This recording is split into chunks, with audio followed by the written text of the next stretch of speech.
DSC నియామకాల్లో జరిగినటువంటి అవకతవకల మీద వైఎస్ఆర్ కాంగ్రెస్ పార్టీతో పాటు ఇతర పార్టీలు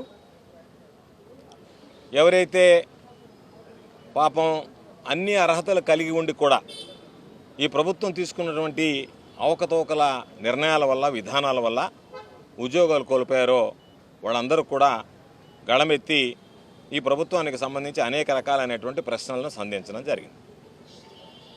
వాటి గురించి సమాధానం చెప్పకుండా, వివరణ ఇవ్వకుండా ఎదురుదాడి చేయడం, దానితో పాటు డైవర్షన్ పాలిటిక్స్కు పూనుకోవడం అనేటువంటిది ఇది దురదృష్టకరమైనటువంటి పరిణామం.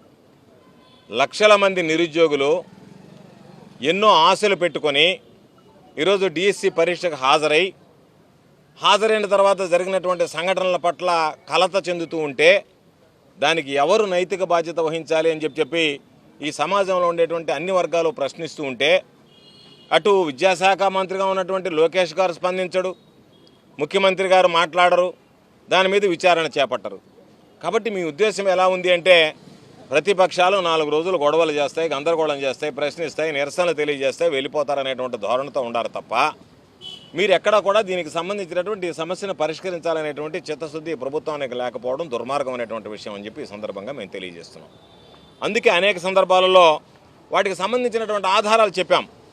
ఈరోజు ఎవరైతే అవుట్ సోర్సింగ్ కింద పనిచేసేటువంటి వ్యక్తికి మీరు బాధ్యతలు అప్పచెప్పారో, ఏ వ్యక్తి అయితే పరీక్షలో కూర్చున్నాడో ఆ వ్యక్తి నవీన్ అనేటువంటి వ్యక్తికి మొట్టమొదటి ర్యాంక్ రావడం జరిగింది.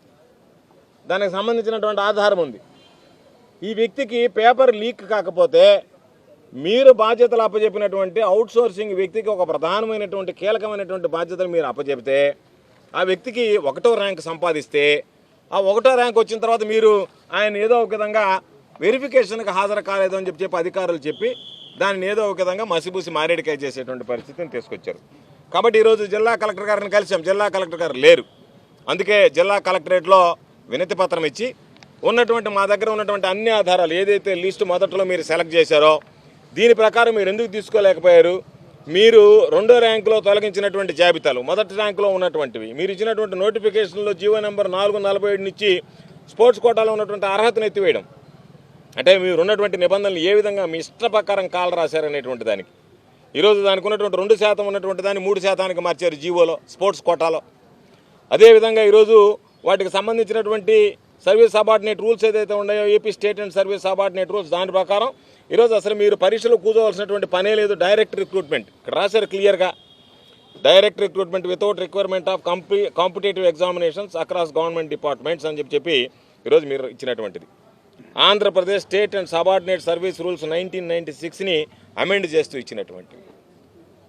ఆ తర్వాత మరలా మీరు జీవోఎంఎస్ నెంబర్ 56 ఇచ్చి గతంలో మేము చేసినటువంటి తప్పు ఏదైతే ఉందో డిఎస్సికి సంబంధించి ఎవడైనా కాంపిటేటివ్ ఎగ్జామినేషన్ కూర్చోవాలని ఇచ్చినటువంటి జీవో. దీంట్లో మీరేం చెప్తున్నారు, necessary amendments have been issued by reference star read above and the state subordinate service rules 1996 issued GO MS number 436 general administration department dated 15th October 1996 as subsequently amended from time to time అని చెప్పి ఉన్నాడు. ఇక్కడ without requirement of competitive examination అని చెప్పి ఈరోజు మరలా మీరు competitive examination కూర్చోవాలి అని చెప్పి ఇచ్చినటువంటి జీవో. అంటే పిల్లలతో, నిరుద్యోగులతో ఏ విధంగా ఈ ప్రభుత్వం ఆటలాడుకున్నది. దానికి సంబంధించి మేము అడుగుతూ ఉంటే అయ్యా మీరు జీవోఎంఎస్ నెంబర్ గతంలో ఉన్నటువంటి 74 జీవో ఏదైతే ఉందో 2012లో ఉన్నటువంటిది 2% స్పోర్ట్స్ కోటా ఉంది, 26 క్రీడలు ఉన్నాయి, 29 క్రీడలు. మీరు దానికి సంబంధించి జీవోఎంఎస్ నెంబర్ 47 తీసుకొచ్చి దాని మీద ఈరోజు కాంపిటేటివ్ ఎగ్జామినేషన్ కూర్చోవలసినటువంటి అవసరం లేదని చెప్పి జీవోఎంఎస్ నెంబర్ 4 తీసుకొచ్చి మామూలుగా స్పోర్ట్స్ డిపార్ట్మెంట్కి సంబంధించి ఆ 29ని 65కి పెంచి 2% 3%కి పెంచి లేనిపోయిన ఆటలన్నీ తీసుకొస్తే అసలు క్రీడా మైదానంలో అడుగు పెట్టినటువంటి వాడు, ఏమాత్రం చదువు సంజయ్ లేనటువంటి వాడు రేపు పిల్లలకు విద్యాబుద్ధులు నేర్పాలంటే కాంపిటేటివ్ ఎగ్జామినేషన్లో మీరు కూర్చోవలసినటువంటి అవసరమే లేదన్నారు. ఇచ్చేసి ఈరోజు వాటిలో అయిపోయిన తర్వాత మరలా మీరు దాన్ని రద్దు చేశారంటే ఆ జీవోని కేవలం నిరుద్యోగులతో మీరు ఆడుకోవడానికి మీ ఇష్ట ప్రకారం జీవోలు విడుదల చేశారనేటువంటిది స్పష్టంగా అర్థమవుతుంది.